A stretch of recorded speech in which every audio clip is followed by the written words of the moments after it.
You ask Tiger to calculate. This deals with linear inequalities with one unknown.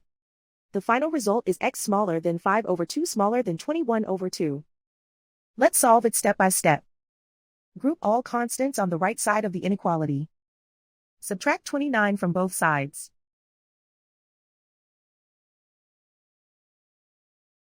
Simplify the arithmetic.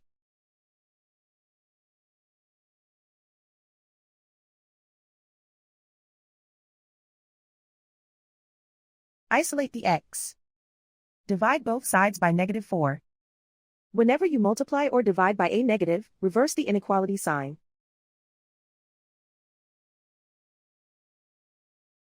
Cancel out the negatives.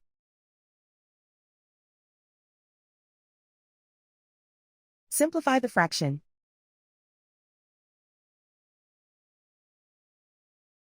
Cancel out the negatives.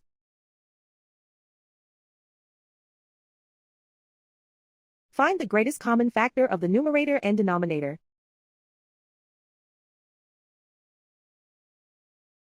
Factor out and cancel the greatest common factor.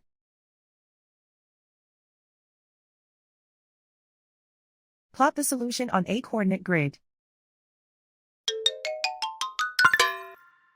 And so the final result is x smaller than 5/2 smaller than 21/2.